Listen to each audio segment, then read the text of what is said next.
এই অনুষ্ঠানটি শ্রোতাদের জীবন গল্প ভিত্তিক অনুষ্ঠান। এই অনুষ্ঠানে শ্রোতারা স্বেচ্ছায় নিজেদের জীবনের গল্প বলেন। শ্রোতারা যা এখানে বলেন তা সরজমিনে ইনভেস্টিগেটেড নয়, সুতরাং সেদিক থেকে বিশ্বাস অবিশ্বাস একান্তই আপনার নিজের। সম্পূর্ণ বিনোদনমূলক এই অনুষ্ঠানটি আমাদের ব্যক্তিজীবনে কখনো কখনো শিক্ষণীয় ভূমিকা রাখে। এই অনুষ্ঠানে যারা আসেন স্বেচ্ছায় অংশগ্রহণ করেন। এই অনুষ্ঠানে কনফেস করবার পরে কিংবা জীবন গল্প বলবার পরে তার ব্যক্তি ও সামাজিক জীবনে কোনো বিরূপ প্রভাব পড়লে সেটার জন্য রেডিও কর্তৃপক্ষ দায়ী নয়। জীবন গল্প, জীবন গল্প, জীবন নাটকের চেয়েও নাটকীয়। প্রিয় দর্শক এবং শ্রোতা, আপনাদের সবাইকে আমন্ত্রণ জানাচ্ছি জীবন গল্পের আরও একটি পর্বে। আশা করি ভালো আছেন। সবার জন্য দীর্ঘায়ু এবং সুস্থতা কামনা করেই শুরু করছি। জীবন গল্প প্রতি মুহূর্তে আমাদেরকে কোনো না কোনো নতুন অভিজ্ঞতার মুখোমুখি করে।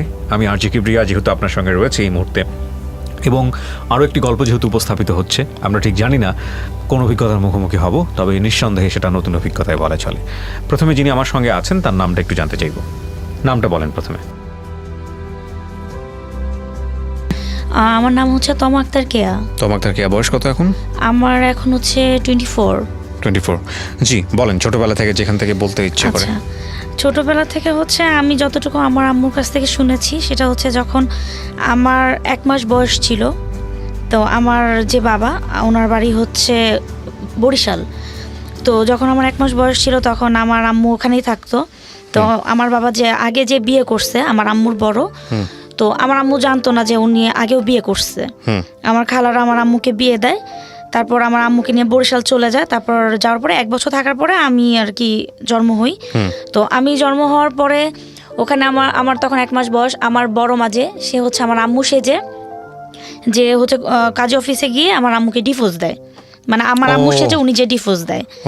তো দেওয়ার পরে তারপর এসে আমার আম্মুকে বাসা থেকে বের করে দেয়। তো আজ থেকে আরো 25 বছরের আগের কথা, তখন আমার আম্মুর কিন্তু এরকম কিছু করার ছিল না, তো আইনটাও এত মজবুত ছিল না তখন। তো আমার আম্মু তারপর অনেক চেষ্টা করে, সবাইকে বলে। তো পুলিশের কাছে যখন যায় তখন সে বলে যে আমার কিছু করার নাই, যে হচ্ছে যাকে ডিভোর্স দিছে সে তো নিজেই আসছে। আচ্ছা। তো এখানে আর আমার আম্মু কিছু করতে পারে না। তখন আমার খালা বাড়ি হচ্ছে যশোরে চলে আসে আমার আম্মু আমার খালাদের ওখানে। তো 2-1 দিন থাকার পরে আমার খালারা হচ্ছে ঠিক মতো খেতে দিত না, টাকা ছাড়া খেতে দিবে না, অত্যাচার করাতো, অনেক কাজ টাজ করাতো। তো আমি অনেক ছোট ছিলাম তখন, আমার আম্মু আর ওইখানে ওইভাবে টিকতে পারেনি, কি করবে, সে একটা মানুষ। তারপর ওইখান থেকে ঢাকায় চলে আসে। ঢাকায় এসে একটা হোটেলে কাজ নেয়। হোটেলে কিসের কাজ? হোটেলে লাইক হচ্ছে মশলা বাটা, আদা দেওয়া, এই টাইপের। হ্যাঁ, তো এই ধরনের কাজ নেয়। তো ওখানে কাজ করতে করতে করতে করতে বর্তমানে যে আমার বাবা, তার সাথে আমার আম্মুর হচ্ছে পরিচয় হয়। তো তাদের সাথে পরিচয় হওয়ার পরে কথাবার্তা বলার পরে একটা সময় আমার এই বাবা হচ্ছে আমার আম্মুকে বিয়ের প্রস্তাব দেয়। এখন আমার আম্মু একটা মেয়ে, তারও হচ্ছে কাউকে দরকার, আর আমিও ছোট। তখন আপনার বয়স কত? আমি তখন মেবি 1 বছর হবে। তার মানে আপনার জ্ঞানের পরে আপনি যে বাবাকে দেখেছেন সেটা আসলে সৎ বাবা? হ্যাঁ হ্যাঁ, ওকে। তো হচ্ছে আমি ওনাকে আর কি বাবা বলে মানি। তো হচ্ছে আপনার আম্মা কি করলো? বিয়ে করলো? হ্যাঁ, তারপর বিয়ে করলো। তারপর হচ্ছে আমরা একসাথে থাকা ধরলাম। তো মোটামুটি যখন আমার বয়স হয়েছে, আমি যখন মোটামুটি একটু বুঝতে শিখলাম, তখন হচ্ছে আমার বাবা, মানে যে বর্তমান বাবা, সে হচ্ছে বনানীতে চাংপাই একটা রেস্টুরেন্ট আছে চাইনিজ, তো সেখানে উনি শেফের কাজ করতো। তো এখান থেকে বেশ কিছুদিন চলতেছিল, আমরাও টুকটাক ওটা দিয়ে চলতেছিলাম, খুব ভালোই আমাদের দিন যাচ্ছিল। তখন হঠাৎ করে ওইখানে ক্যাশে হচ্ছে যে দায়িত্বে আছে, তো তার সাথে মালিকের সাথে হচ্ছে টাকা নিয়ে একটু ঝামেলা হওয়ার কারণে যে পুরান যত স্টাফ ছিল সবাইকে ওনারা হচ্ছে না করে দেয়, বের করে দেয়। পুরান যত স্টাফ থাকে নতুন সেট আপ নিবে। তো এটার মধ্যে আমার বাবাও ছিল, তো ওনাকেও বের করে দেয়। তো আসার পরে এরকম আমরা ডিপ্রেশনে ছিল যে কি করবে, কি করে সংসার চলবে, বাসা ভাড়া, 4টা মেয়ে, মানে তখন আমি সহ আমার আরো 3টা বোন, তো 4টা মেয়ে, 6-7 জন খাওয়ার, কিভাবে চলবে, বাসা ভাড়া। তারপর সে বলে যে বসে থাকার থেকে কিছু করা ভালো। তো সে কি করলো, রিক্সা চালানো শুরু করলো। বাবা? হ্যাঁ, রিক্সা চালানো শুরু করলো। তো আসলে ও রিক্সা তো কখনো চালায় নাই, তো উনি তো ওটা ভালোভাবে জানেও না, জায়গা ওইভাবে চিনে না। তো তখন কি করলো, তখন কিছুদিন করার পরে তারও শরীরে কুলায় না, সে আর এই কাজটা করতে পারে না, বন্ধ করে দেয়। তারপর একটা হোটেলে কাজ নেয় পরোটা বানানোর, কারণ কিছু তো করে খেতে হবে। তো তো পরোটা বানানোর কাজ নেয়, ওইখানেও অনেক দিন করে, প্রায় 6 মাসের মতো করে, গরম, তারপর আস্তে আস্তে অসুস্থ হয়ে যাইতেছে, ওখানে ওনাকে আর মানাচ্ছে না। তো সে বললো যে ঠিক আছে, তাহলে এখন তো অন্য কিছু একটা করা লাগবে, আমি দেখি কি করা যায়। তো ওটা ছেড়ে দেওয়ার পরে ঝালমুড়ির ব্যবসা ধরলো। ঝালমুড়ি ব্যবসা ওইটাও করতে পারে না, কারণ জানে না কাজটা উনি কিভাবে করবে। তো ঝালমুড়ি ব্যবসা ধরলো, ঝালমুড়িও পারলো না। তারপর হচ্ছে ছোলা, যেমন শসা দিয়ে ছোলা বানায় বিক্রি করে, ওটাও করলো। তো করার পরে ওইটা থেকে আসলে ওরকম কোনো বেনিফিট আসতেছিল না, চলে খাওয়ার মতো, বাসা ভাড়াদার মতো ওরকম বেনিফিট আসতেছিল না। তখন হচ্ছে সে কি করলো, আপনার মানুষ কিন্তু যে গাড়ি ঠেলে ঠেলে আগে চটপটি হালিম বিক্রি করতো, তো ওই রকম হচ্ছে হালিম বিক্রি করা শুরু করলো। আচ্ছা, আমরা বাসা থেকে তৈরি করে দিতাম। আমি আর ওইভাবে পড়াশোনাও করতে পারিনি, কারণ আমার হচ্ছে হয়তো বা আমি বাইরে কাজ করে টাকা ইনকাম না করতে হলে আমার ঘরে হেল্প করতে হতো, তো আমি আর স্কুলে যেতে পারিনি। তো হচ্ছে আমি ওনাকে বাসার থেকে আমি আমার আম্মু অনেক হেল্প করতাম। তো হালিম টালিম এগুলো রান্না করে দিতাম, গুছায় বছায় দিতাম। তখন আপনার বয়স কত? তখন আমার বয়স 7 বছর। স্কুলে পড়েন? স্কুলে না, স্কুলে ভর্তি হইতে পারি নাই, কারণ হ্যাঁ, কারণ হচ্ছে ফ্যামিলির এরকম অবস্থা, তারপর টাকা পয়সার ব্যাপার স্যাপার, স্কুলে আর ভর্তি হতে পারিনি। তারপর হচ্ছে এরকম করতে করতে দেখা যাচ্ছে যে আব্বুর ওইটা দিয়েও আমাদের সংসার চলতেছে না, আমরা খুব হিমশিম খেয়ে যাচ্ছি। দেখা যায় প্রত্যেক দিন 20 টাকা 30 টাকা দিত বাজার করতে, ওইটা দিয়ে দেখা যায় সবজি, দেন হচ্ছে মাছ, যখন যেটা পারতাম ওইভাবে আনতাম, ওইভাবেই চলতাম, খুব কষ্ট করে চলতে হতো আমাদের। পরে আমার আম্মু ভাবলো যে এইভাবে তো আসলে চলে না, একটা কিছু করা দরকার। তখন আমার আম্মু মিরপুরে গার্মেন্টসে চাকরি নেয়। চাকরি নেওয়ার পরে ওখানে হেল্পারিতে চাকরি করে। তো তখন মেবি 4,000 4,500 টাকা এরকম সামথিং স্যালারি ছিল। তো ওইটা দিয়ে করতে থাকে। তখন আমরা মোটামুটি একটু হই যে না, অ্যাটলিস্ট বাসা ভাড়া খাওয়া দিয়ে চলা যাচ্ছে। তো আমার মিরপুর শেওড়াপাড়াতে হচ্ছে আমার আম্মুকে একজন হচ্ছে মেয়ে ডাকছে। উনি হচ্ছে অলমোস্ট আমার আব্বুর বয়সী। তো মানে কথায় কথায় দুষ্টুমিতে হচ্ছে আমার আম্মুকে মেয়ে ডাকছে। তো আমার আম্মু ওনাকে বাবা বাবা বলে। তো উনি কি করছে, ওনার আবার হচ্ছে হোটেল টোটেলে আছে, বড় হোটেল আছে। তো উনি বললো কি যে ঠিক আছে জামাই, আপনি তো বসে থাকেন, তো আমি একটা হোটেল নিয়েই, আপনি এটা করেন, ল্যাপটপ যা আসে আমাকে কিছু দিয়ে আপনিও চলেন শেয়ারে। হ্যাঁ, শেয়ারে। আমাদের আর টাকা পয়সা লাগে না, উনি নিয়ে দিছে একদম হচ্ছে শেওড়াপাড়া বাস স্ট্যান্ডে। তো ভালো একটা পজিশনে দিল। তো আমার আব্বু ওইটাও সুন্দর করতেছে, আমাদের দিন ফিরছে যে যাক, আমার আম্মু চাকরি ছেড়ে দিচ্ছে, আমি আমার আম্মু মিলে হোটেলের কাজগুলো করে দুই ঘর থেকে ভাত বিক্রি করতেছে, সিঙ্গারা, সমোসা, পরোটা, এভরিথিং আর কি করে। তো করার পরে হঠাৎ করে এরকম ধরেন 1-1.5 বছর করছে, মোটামুটি হচ্ছে কিছু টাকা হচ্ছে সেভিংস করেছে, যেমন হচ্ছে 50-60 হাজার, 1 লাখ সামথিং এরকম। তো হঠাৎ করে আমার আব্বু হচ্ছে এরকম সকালবেলা নাস্তার টাইম শেষ, হচ্ছে সিঙ্গারা সমোসা টাইমে, তো হঠাৎ করে অনেক অসুস্থ লাগতেছে। তো অসুস্থ লাগার পরে উনি বাসায় আসছে। বাসা আসার পর বলতেছে কি আমার না অনেক কষ্ট হইতেছে, অনেক খারাপ লাগতেছে। তখন আপনি কোন ক্লাসে? আমি তখন হচ্ছে ক্লাস না, তখন আমি মাঝখানে কিছুদিন পরে আর পড়িনি। তখন হচ্ছে আমার বয়স, এটা হচ্ছে 2018 সালের কথা। তখনও আমি মোটামুটি হচ্ছে এমনি ওই যে ঈদের প্যাকেজ হচ্ছে মার্কেটে আমি জব করতাম। মানে আপনি কি পড়াশোনা একদমই করেন নাই? না, কিন্তু আপনার ভাষা শুনে কিন্তু সেটা মনে হয় না। হ্যাঁ, এটা আসলে কেউই বলতে পারে না যে আমি আসলে জব করেছি কি না করেছি, আসলে কেউ বলতে পারে। আমি যেখানে জব করি সেখানেও আমি এভাবেই কথা বলি, বাট তারা জানে না যে আমি আসলে কোন পর্যন্ত পড়াশোনা করেছি। আপনি একেবারে স্কুলে যান নাই? একেবারে বলতে হচ্ছে কি, আমি বলি যেমন হচ্ছে আমাদের যখন খুব খারাপ অবস্থা থাকতো, আমরা কিছুদিন গ্রামে যেয়ে থাকতাম, কিছুদিন ঢাকায় থাকতাম, এরকম করতে করতে পড়াশোনা হতো না, এই 1 2 3 পর্যন্ত, এই পর্যন্তই। বাট হচ্ছে এর বেশি আর পড়া হয় নাই। কিন্তু আমার কথা শুনে আসলে কেউ মনে বুঝতে পারে না যে আমি আসলে কোন পর্যন্ত পড়াশোনা করছি। এটার কারণটা কি? মানে কি কোথায় শিখলেন আপনি? না, শিখলাম না আসলে, ছোটবেলা থেকে ঢাকায় তো জব টপ করেছি, আর হচ্ছে দেখা যায় যে ভালো ভালো মানুষের সাথে পরিচয় ছিল, তাদের সাথে কথা বলতাম, তো ওইভাবে অটোমেটিকলি হয়ে গেছে। তো হচ্ছে এইভাবে চলতে লাগলাম। তারপর আমরা আব্বু হঠাৎ অসুস্থ, বাসায় এসে বলতেছে আমার অনেক খারাপ লাগতেছে, আমার হাত পাও কেমন যেন করতেছে। তা আমরা ভাবলাম যে গরমের দিন, হয়তো বা গরমের থেকে এই জিনিসগুলো হচ্ছে। জি। তো আমরা আর কিছু বলিনি। এর মধ্যে আমার ছোট চাচা আসছে, ওনার ছোট মেয়ে, ওনার একটাই মেয়ে, ওনার বিয়ে। তো আমার চাচাতো বোনের বিয়ে আমাদেরকে আসছে দাওয়াত করতে।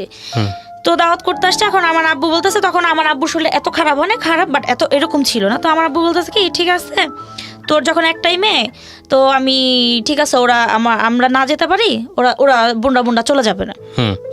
তো আমার চাচা আবার ডিমান্ড করছে যে ঠিক আছে ভাই, তো আমার মেয়ের তো বিয়ে, তো আমারে তো কিছু গিফট টিপ দেওয়া লাগবে না, তো আমার কিছু টাকা দিন যেন আমার বিয়েতে কাজ হয়। তখন মোটামুটি আমাদের অবস্থা ভালো, তো আমার আব্বু বলছে ঠিক আছে ভাই, আমি তো আর তো আহামরি এখন সাইরা উঠি নাই, তো আমি 5-10 হাজার যতটুকু পারি আমি তোকে দিব। তো আমার চাচা বলছে যে ঠিক আছে। তো এর মধ্যে আমার আব্বুর শরীর অনেক বেশি খারাপ হয়ে গেছে তো পরে কি করবে, পরে আমার মা বলতেছে কি চল আমরা ডাক্তারের কাছে যাই, হসপিটালে যাই, দেখি কেন এরকম হয়েছে। তো আমার আব্বুকে নিয়ে মনে হয় হেঁটে, মানে গাড়িতে উঠে নাই, কিছু দূর গেছে, যাওয়ার পরে আব্বু রাস্তার মধ্যে পড়ে গেছে। তো পড়ে যাওয়ার পরে হচ্ছে আমার মা ধরে তাড়াতাড়ি আমাদেরকে ফোন দিছে। ফোন দেওয়ার পরে আমরা হচ্ছে গেছি, বাসায় একটা বাটন ফোন ছিল, ফোন দিছে, আমরা তাড়াতাড়ি গেছি, যাওয়ার পরে ধরে আমরা আনছি। এখন সে আর নড়তে পারে না, হাত পাও কিছু নাড়াইতে পারে না, পরে পুরো শরীর অবশ হয়ে গেছে। আমরা জানি না যে ওইটা আসলে হার্ট অ্যাটাক, উনি তো এর আগে কখনো করেনি, আমরা জানি না। তো পাশে হচ্ছে একটা ফার্মেসি ছিল, ওনাকে বলছি, উনি ভুং ভাং একটা ওষুধ দিছে, খাইছে, কাজ হয় নাই। তারপর হচ্ছে কি করব, পরে হচ্ছে মিরপুর শহরাপার আনন্দবাজারে একটা ডাক্তার আছে, শিমুল ডাক্তার, যার কাছ থেকে আমরা সব সময় হচ্ছে ওষুধ খেতাম। তো ওনাকে আমার মা খবর দিয়ে আনছে, উনি বাসা আসলে 500 টাকা ওনাকে দিতে হয় ওই সময়। তো আসার পরে ওনাকে দেখালো, পরে উনি বললো উনি তো স্ট্রোক করছে, ওনাকে যত তাড়াতাড়ি সম্ভব হসপিটালে নিয়ে যান। তারপরে আমরা কি করব, ধরাধরি করে আমরা হসপিটালে নিছি। হসপিটালে নেওয়ার পরে তো ডাক্তারও এটা বললো, ওনাকে 4-5 দিন ভর্তি রাখার পরে বললো যে আপনারা বাসায় নিয়ে যান, বাসায় নিয়ে আপনারা আপনাদের মতো ট্রাই করেন। আচ্ছা, পরে ওখান থেকে ওই যে আপনি তখন কি করেন? আমি তখন হচ্ছে ওই যে আব্বুর হোটেলে কাজ করে দিতাম। হোটেলে কিসের কাজ করতেন? ওই যে হোটেলে বাসা থেকে আমরা সিঙ্গারা সমোসাগুলো বানাই দিতাম, ভেজে দিতাম, ওকে, মশলা টশলা রেডি করে দিতাম। বাবার কাজে সহযোগিতা করতেন? হ্যাঁ, মানে এটা ভাবলাম যে না, আমাদের নিজেরটা যদি নিজেরা কিছু করে নিতে পারি। সংসারে তো আপনারা 3 জনই নাকি? 4 বোন আমরা। আর বোনগুলোর কবে হলো? আমার আরো যে 3টা বোন, ওটা হচ্ছে আমার ছোট এই ঘরের। হ্যাঁ, ঠিক আছে। আর আমি হচ্ছে আগের। তারপর হচ্ছে কি করব, পরে হচ্ছে আর কর্মচারী দিয়ে 2টা কর্মচারী ছিল, তো ওদেরকে দিয়ে দোকান চালাতো। তো ওরা কি করলো, আস্তে আস্তে দোকানের টাকা পয়সা চুরি, ভালো বেচা কিনা ছিল, আস্তে আস্তে দোকানের টাকা পয়সা চুরি করতো, শুধু লস দেখাইতো। তো আমরা লসের হিসাব কতদিন গুনবো, আমাদেরও তো ওরকম টাকা পয়সা নাই। তারপরে এটা করার পরে যার দোকান, সে একদিন কি করলো, সেও আমাদের সাথে একটু গাদ্দারি করলো। গাদ্দারি এমন করলো যে ঠিক আছে আপনি তো অসুস্থ, আপনি তো দোকানদারি করতে পারবেন না, আমার দোকান তাহলে আমারে দিয়ে দেন। হ্যাঁ, আব্বু তো তখন কথা বলতে পারতো না, আমাদের সামনে বলতেছে, আব্বু তখন ইয়াতে ছিল, শোয়া ছিল, উনি তো হাত পা নাড়াতে পারতো না। তো বললো যে আমি আমার শালারে দিয়ে দোকান চালাবো। এখন ওনার দোকান উনি নিয়ে গেলে তো আমরা জোর করতে পারবো না। তো উনি নিয়ে গেল, ওনার দোকানটা নিয়ে যাওয়ার পরে আব্বুর অবস্থা আস্তে আস্তে অনেক খারাপ হলো। হসপিটাল আমরা ভর্তি থাকতেছি, যতটুকু জমানো টাকা ছিল খরচ করি, গ্রাম থেকে জায়গা বিক্রি এনে খরচ করছি। তো যে যেখানে বলতো আমাদেরকে তখন সেখানে নিয়ে যেতাম। মানিকগঞ্জ কোন হুজুর আছে ওনার কাছে নিছি, বিল্লাল ফকির আছে ওনার কাছে নিছি, মানে যে যেখানে বলতো ওখানে নিতাম। তো এরকম অনেক জায়গায় নিতে একটু রিকভারি করলো। সেটা হচ্ছে যে উনি একটু দেখা যাচ্ছে একটু নড়তে পারতো, আগে যেমন টান হয়ে মরমানুষের মতো শুয়ে থাকতো, তারপর একটু নড়াচড়া করতে পারতো, কিন্তু হাত পা ওইভাবে নাড়াতে পারতো না। আচ্ছা, আর মুখটা বাঁকা হয়ে গেছিল, কথা বলতে পারতো না। তো এরকম করার পরে হচ্ছে আমরা আর কি করব, পরে আমার আম্মু হচ্ছে ইয়া করলো, গার্মেন্টসের চাকরিটা ওইটা কন্টিনিউ করলো। আবার আমি হচ্ছে কি করব, বসে থেকে আমি ওরকম কোনো জব পাচ্ছিলাম না, আমিও গার্মেন্টসে ঢুকে আমি হচ্ছে 5-6 মাসের মতো করলাম। তারপর দেখলাম যে গার্মেন্টসের চাকরিটা না আসলে আমি করতে পারি না, মানে সবাই কিন্তু সব কাজ করতে পারে না, মানে ওখানে অনেক বকা দিত, অনেক ঝাড়ি দিত, গালাগালি করতো, তা আমি না ওটা সহ্য করতাম না, শুধু কান্না করতাম। পরে আমি ওখান থেকে চলে এসে আমি ভাবলাম কি যে না, আমি এই লাইনে আর জব করবো না, আমি মার্কেটিং কিছু করব। আমি হচ্ছে যেহেতু আমি কথা বলতে পারি আর আমার কথা যেহেতু ক্লিয়ার, তাহলে আমি হচ্ছে মার্কেটে চেষ্টা করি, দেখি আমার হয় কিনা।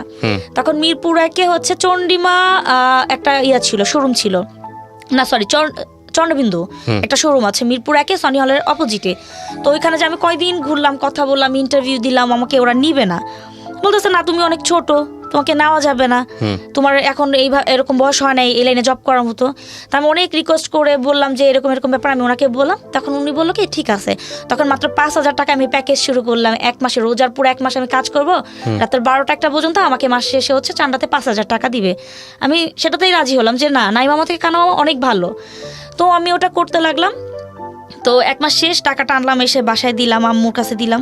আব্বুর ওষুধ পানি আনতে হয়, দেখা যায় প্রত্যেক সপ্তাহে ওনার 1500 থেকে 1800 টাকার ওষুধ লাগে আমাদের প্রত্যেক সপ্তাহে আব্বুর জন্য।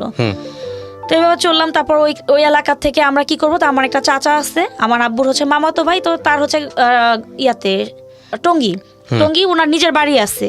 তো বললো যে ঠিক আছে, আমার আম্মুরে বললো যে ভাবি যেহেতু এখন ওর এই অবস্থা, আমার ওখানে বাড়ি আছে, তোমরা ওখানে যাও, ওখানে গিয়ে থাকো, অ্যাটলিস্ট তোমাদের বাসা ভাড়াটা লাগবে না, তোমরা যে কোনো একটা কিছু করে খেতে পারবা। তো ওনাদের উপর ভরসা করে আমরা ঠিক আছে ওখানে গেলাম। আমি আর গেলাম না, আমার বসুন্ধরা সিটিতে একটা জব হয়েছে পারফিউমে। তো ওখানে আমার একটা জব হয়েছে, ওখানে মোটামুটি আমাকে 7,000 টাকা স্যালারি দিবে। তো আমার খালাতো বোন আমাদের এখানে থাকতো, তো আমি ওর সাথে দুজনে মিলে ডিসকাশন করলাম যে এক কাজ করে আমরা এখানে একটা ছোট্ট একটা বাসা নিই কম টাকার মধ্যে, তুই আর আমি এখানে থাকি, তারপর আম্মু আব্বু এখানে থাকুক, তাহলে তাদের কিছু হেল্প হলো। তো আমি আর ও মিলে 1500 টাকার মধ্যে একটা বাসা ভাড়া নিলাম। আর হচ্ছে কিছু 10 কেজি চাল, একটু ডাল, হাবিজাবি এগুলো কিনে নিলাম, যে আমরা যেন একটা মাস যেন খেতে পারি, কারণ আমি তো নতুন ঢুকছি, আমাকে তো এখন স্যালারি দিবে না। তা আমি ওকে বললাম কি তুই কষ্ট করে এই মাসের ঘর ভাড়াটা চালাইস আর খাওয়াটা আমি চালাইতেছি। তো বললো যে ঠিক আছে। তো এরকম করে থাকলাম, আম্মু আব্বু ওখানে গেল। তো একটা মাস রইলো, পরের মাসে আমার চাচি গেছে, যাই বলতেছে কি ভাবি ঘর ভাড়া দাও। তো আমার মা আকাশ থেকে মাটিতে পড়ছে যে আমি ঘর ভাড়া দিব। পরে বললো যে ভাবি ভাই তো দাদা তো এইভাবে কথা বলে না, উনি তো বললো যে এখানে থাকার জন্য কিছু করার জন্য ঘর ভাড়া লাগবে না। বলছে না আমি তো হচ্ছে তোমাদের জন্য একটা রুম তো আর দিতে পারি না, আমার ঘর ভাড়া দিতে হবে 4,000 টাকা। তারপর তখন কি করবে আমার মা বুঝতে পারে না, পর আমার খালারে বললো। তো আমার খালা আবার কি করলো, আমার মেজো খালাটা একটু ভালো, তো সে কি করলো যে মানুষ কিস্তিতে টাকা নেয়, টাকা নিয়ে আমাদেরকে কিছু টাকা দিল। তো দেওয়ার পরে আমার চাচি বলতেছে যে তখন আমাদের একটা ছোট একটা ফ্রিজ ছিল, বলতেছে কি ফ্রিজ বিল দিতে হবে। বলতেছে ফ্রিজ বিল কত, বলে 200 টাকা। তখন আমার মা বললো যে আমি যদি এই অবস্থায় 4,000 টাকা যদি রেন্ট করে দিতে পারি, আমি 200 টাকা দিতে পারবো। তখন তাদেরকে আর কিছু বলে নাই, 200 টাকা দিছে। দেওয়ার পরে আমার চাচারে ফোন দিয়ে বলতেছে দাদা এই ব্যাপার। তো আমার চাচা হচ্ছে আমার চাচির উপর নির্ভরশীল, সে বলতেছে যে আমি কি করব বউ, আমি তো এই বিষয়ে জানি না, তো হচ্ছে এটা সম্পূর্ণটা জানে হচ্ছে তোমার ভাবি। তারপর আমার মা কিছু বলছে দাদা ঠিক আছে, তাহলে আমরা এখান থেকে চলে যাবো।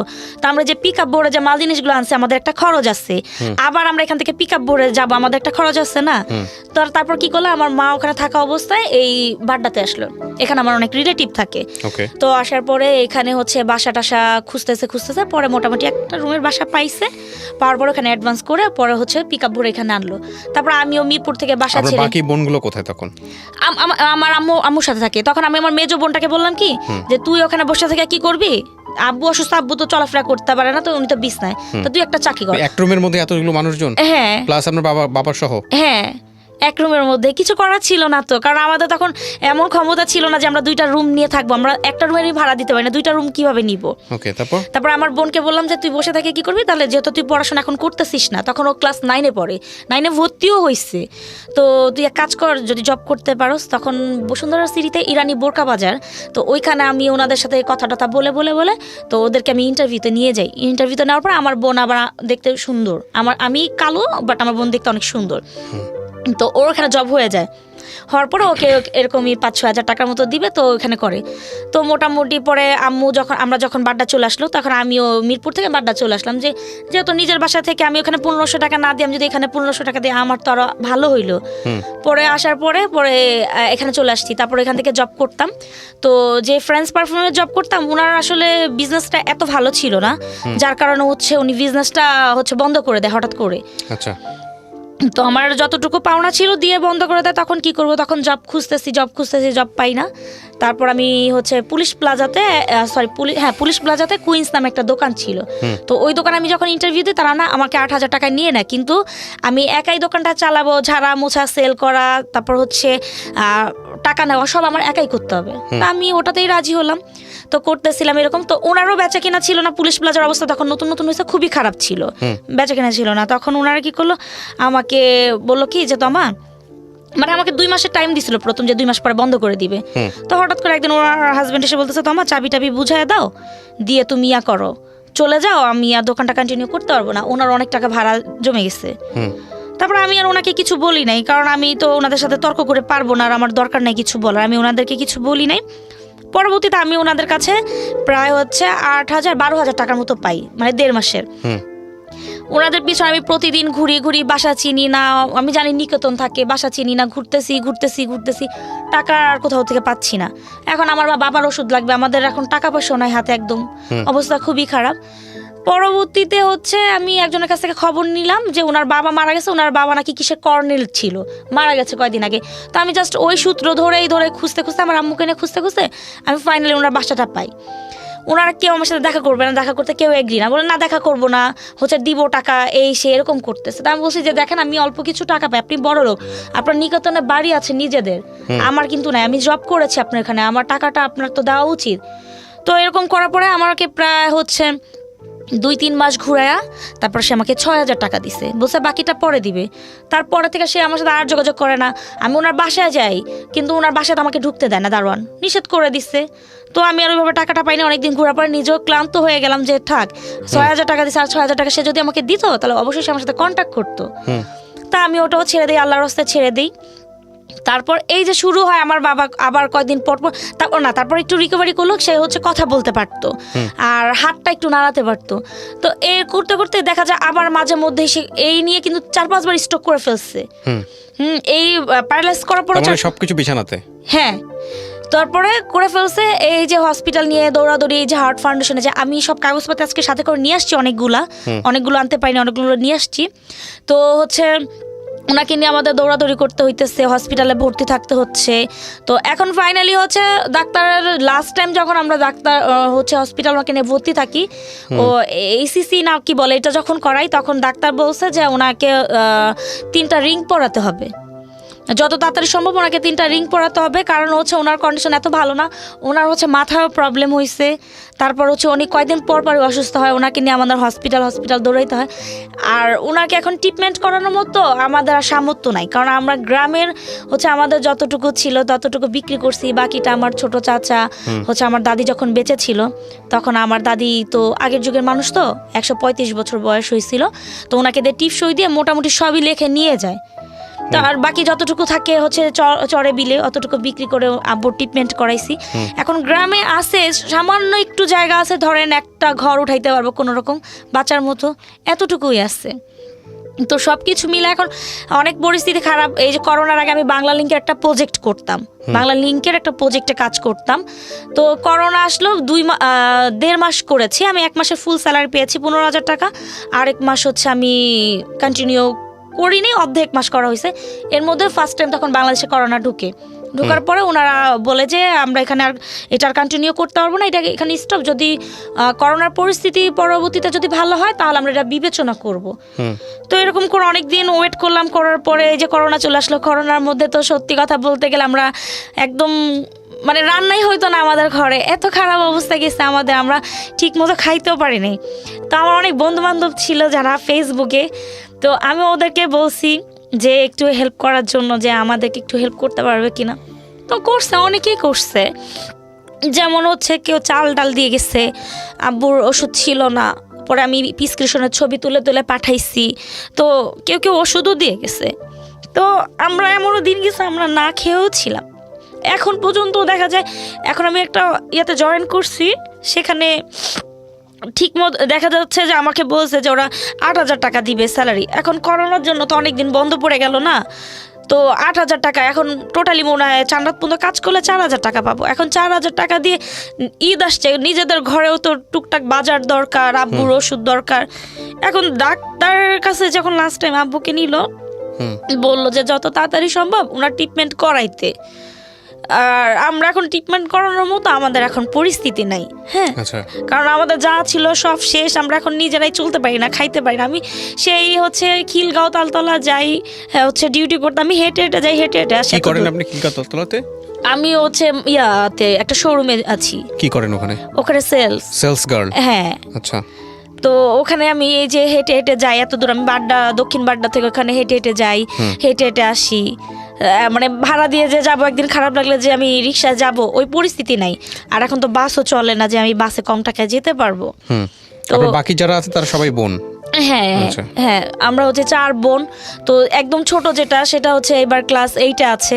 ওকে হচ্ছে আমার পরিচিত আর কি একটা চাচা গ্রামের, তো উনি টিচার। তো উনি আর কি বলতেছে ঠিক আছে আমার এখানে করুক, আমি যতটুকু পারি হেল্প করব। দেখা যায় যদি 5,000 টাকা আসে ওর স্কুলে, তাহলে 2,500 টাকায় উনি কাজটা কমপ্লিট করে দেয়। বাকি সবাই পড়াশোনা করে? না না আর কেউ পড়াশোনা করে না, পড়াশোনা করে না। ওরা কোথায় আছে, কাজে আছে? না, কাজে আছে বলতে হচ্ছে আমার 2টা বোন বিয়ে হয়ে গেছে। আমার ছোট, আমি হচ্ছে সবার বড়, আমার 2টা বোন বিয়ে হয়ে গেছে। ও, আপনার বিয়ে হয়নি? না। কেন হয়নি? আমার হয়নি, এই যে ফ্যামিলি দেখতে হবে, ফ্যামিলি, বাবা অসুস্থ, তারপর যদি বাড়িতে একটা ঘর নাই, যদি একটা ঘর উঠাতে পারতাম, তাদেরকে যদি সেটেল করতে পারতাম, তাহলে হচ্ছে হয়তো আমি চিন্তা ভাবনা করতাম। এখন আমি তাদেরকে কার আশায়, কার ভরসায় আমি রাখবো? এখন আব্বু অসুস্থ, এখন গ্রামে ছোট একটা ঘর থাকলেও দেখা যায় ওখানে তারা থাকতো, আমি জব করে কিছু টাকা দিতে পারতাম, সেই পরিস্থিতিও তো নাই। আচ্ছা, গ্রামে আছে একটু জায়গা, ঘর নাই, ঘর ওঠানোর মতো সামর্থ্য নাই। তো এখন হচ্ছে যত তাড়াতাড়ি বাবাকে ট্রিটমেন্ট করাইতে হবে। এখন আমি তো 4,000 টাকা দিয়ে আর ট্রিটমেন্ট করাইতে পারবো না। এখানে ডাক্তার বলছে, তাকে জিজ্ঞেস করলাম যে কত টাকার মতো খরচ হবে, উনি বললো যে 5-6 লাখ টাকার মতো খরচ হবে, 3টা রিং বসাতে, 3টা ব্লক ধরা পড়ছে। আর ওনার মাথায় প্রবলেম আছে, মানে ওনার মাথায় সমস্যা হয়ে গেছে, স্ট্রোক করছে বেশ কয়েকবার, তো মাথার সমস্যা হয়েছে, এটার জন্য হচ্ছে ওনাকে। সো আল্লাহ না করে কোনো যদি সার্ভাইভ না করেন, সেক্ষেত্রে লাইফের প্ল্যান কি? এখন আল্লাহ ভরসা, এখন কিভাবে বলবো, আমাদের তো আসলে ওরকম কোনো সেভিংস নাই, ওরকম কিছুই নাই যে আমরা কিছু চিন্তা করব। এখন আপাতত যেটা আছে ওটা নিয়ে চিন্তা করে দেখি, বাবাকে যদি কিছু ভালো কিছু হতেও পারে, জানি না, আল্লাহর উপর সব কিছু, খারাপও হতে পারে। তবে হ্যাঁ, এতটুকুই বলবো সবাইকে যে একটু দোয়া করবেন যে ভালো কিছুই যেন মানে এই হয়। যে লাইফ আপনার, আপনি আজকে যে এই জীবনের গল্পটা এখানে বললেন, খুব ছোট করে আমরা আনছি, কিন্তু এরকম জীবন কিন্তু এখন অনেকেরই করোনাকালীন সময়ে। হ্যাঁ, অসংখ্য মানুষের এই জীবন। জি। নিজের 2 বোনকে বিয়ে দিয়ে দিয়েছেন, শুধুমাত্র আপনি আপনার ফ্যামিলিকে সাপোর্ট করতেছেন। হ্যাঁ। কেন ওই দিক থেকে কি কোনো সাপোর্ট পাওয়া যায় না? ওনার হাজবেন্ডটা কোনো সাপোর্ট করে না? সাপোর্ট বলতে কি, আমি বলি আমার যে সেজো বোনটা, ওর হাজবেন্ড হচ্ছে একটা ছোট্ট জব করে, যেটা দিয়ে ওদের নিজেদের চলে না, যে এটা সত্যি কথা, ওদের নিজেদেরই চলে না, ওরা সাপোর্ট করবে কি? আর মেজো বোনের হাজবেন্ড আমার একার কামাইতে তো আসলে সব কিছু হয় না, বাসা ভাড়া। আমার আম্মুও কিন্তু অসুস্থ, উনিও কিন্তু, ওনার হচ্ছে অপারেশন হয়েছে, অপারেশন হওয়ার পর যে মানুষের নাড়িটা যেই হচ্ছে একটা হচ্ছে পর্দার মধ্যে থাকে, ওনার পর্দাটা কিন্তু ফেটে গেছে, ওনার নাড়িগুলো কিন্তু সব বের হওয়া, যে কোনো সময় ওনারও একটা কিছু হতে পারে। ডাক্তার বলেছে ওনাকে অপারেশন করাতে। এখন ওনারটা এরকম না যে ওনারটা কিছুদিন চলবে, উনি বিছনায় পড়ে যায় নাই, এর জন্য ওনারটা আমরা একটু কম করতেছি। প্রিয় দর্শক এবং শ্রোতা, আজকে যে গল্পটা আমরা ওর কাছ থেকে শুনলাম, সেটা বাংলাদেশের অনেক মধ্যবিত্ত পরিবারের গল্প। আমরা আসলে যেটা হয় আমাদের সোসাইটিতে, দিন এনে দিন খাওয়ার মতো একটা অবস্থা। দেখবেন যে ম্যাক্সিমাম পরিবারে আসলে একজন উপার্জনক্ষম ব্যক্তি থাকেন। ওই একজন উপার্জনক্ষম ব্যক্তি যখন বেড রিডেন হয়ে যায়, বা ওই একজন উপার্জনক্ষম ব্যক্তি যখন কোনো কারণে খুব ডিফিকাল্ট একটা সিচুয়েশনে চলে যায়, তখন বাকি যারা মেম্বার আছেন তাদের অবস্থা খুব ভয়াবহ হয়ে যায়। আজকের এই খুব স্বল্প সময়ের যে গল্পটা, আসলে এতটা স্বল্প সময়ের গল্প এটা হবে আমি নিজেও ভাবিনি। খুব স্বল্প সময়ের একটা গল্প, এই গল্পটা অনেক মানুষের চিত্রকেই এখানে উপস্থাপন করেছে। কিছু মানুষ হয়তো আমরা এখন পর্যন্ত খুব ভালো আছি লকডাউন সিচুয়েশনে। লকডাউন সিচুয়েশনটা যদি ওদের ক্ষেত্রে না হতো, তাহলে হয়তো আজকে ওরা যে কোনোভাবেই হোক বের হয়ে আসতে পারতো। তো আসলে আমাদের ফিউচারটা কি, সেটা নিয়ে আমাদেরকে অনেক বেশি চিন্তাগ্রস্ত আমরা এখন, এবং আমরা জানি না যে আসলে কোথায় আমরা যাব। তো সেই জায়গাটা থেকে আমরা আসলে ধন্যবাদ জানাই যে আপনি স্টিল ফাইট করতেছেন, এবং আপনি আপনার এখানে একটা ভয়ঙ্কর রকমের এথিক্স আছে। সেই এথিক্সটা হচ্ছে আপনার বাবা সে নিজের বাবা না, ঔরস্যজাত যেটা আমরা বুঝি সেটা না, তারপরও আপনি তার জন্যে এবং আপনার ফ্যামিলির জন্যে নিজে বিয়ে না করে নিজের ছোট 2 বোনকে বিয়ে দিয়েছেন। এবং আপনি এখনও বলতেছেন যে আমি যদি আমার বিয়ে শাদী করি তাহলে আমার ফ্যামিলিকে কে দেখবে, আমার বাবাকে কে দেখবে, আমার মাকে কে দেখবে। এই যে একটা অসাধারণ ফিলিংস, এই যে একটা অসাধারণ অনুভূতি, এটা কজন মানুষের মধ্যে থাকে। আমি আন্তরিকভাবে ধন্যবাদ জানাই। খুব ছোট্ট করে হলেও শেষের দিকে এসে যে গল্পের একটা মেসেজ খুঁজে বের করার যে চেষ্টা আমাদের, সেই জায়গাটা হচ্ছে এই জায়গাটা। প্রিয় শ্রোতা যারা শুনছেন, যে আমরা আসলে অনেক মানুষই থাকেন আমাদের জীবনে। এটা এমন একটা গল্প যে গল্পের খুব একটা চড়াই উতরাই নাই, যে গল্পে কোনো একটা ঢেউ নাই, যে গল্পে ভয়ঙ্কর রকমভাবে কোনো ধাক্কা নাই। কি চমৎকারভাবে ও বলে গেল, খুব ছোট্ট করে বলা, কিন্তু ভয়ঙ্কর রকম একটা লেসন আছে। সেই লেসনের জায়গাটা যদি আপনারা উপলব্ধি করতে পারেন, তাহলে এই অল্প সময়ে অনেক কিছু উপলব্ধি করা যায়। আর ওর পাশে যদি কেউ যারা দাঁড়াতে চান, তাহলে আমাদের সঙ্গে যোগাযোগ করবেন, এবং আমরা ওর সঙ্গে যোগাযোগ করিয়ে দেবো। অ্যাটলিস্ট ওর একটা বেটার প্লেসমেন্ট খুব জরুরিভাবে ভিত্তিতে দরকার ওর ফ্যামিলি সার্ভাইভ করানোর জন্য, যেটা আমাদের অনুষ্ঠানের নিয়ম অনুযায়ী আমরা করে থাকি। আপনারা আমাদেরকে ফোন কল করতে পারেন, আমাদের যেই নাম্বারটি আছে ঢাকা FM-এর, আমরা সেখান থেকে বেছে যেটা প্রয়োজন হয় ও যদি কমিউনিকেট করতে চায় তাহলে আমরা যোগাযোগ করিয়ে দেবো। তো আমা আক্তার কেয়া, আমাদের এখানে আসার জন্য ধন্যবাদ। আপনার মাও এসছে, আপনার সঙ্গে আর কে এসছে? আমার আম্মুই আসছে। আম্মু আসছে, ঠিক আছে, বেস্ট অফ লাক। আমরা দোয়া করি ভালো কিছু হোক, আপনার বাবা দ্রুত সুস্থ হয়ে যাক। সো প্রিয় দর্শক এবং শ্রোতা, আজকের মতো এখানেই শেষ করছি। আপনারা ভালো থাকবেন।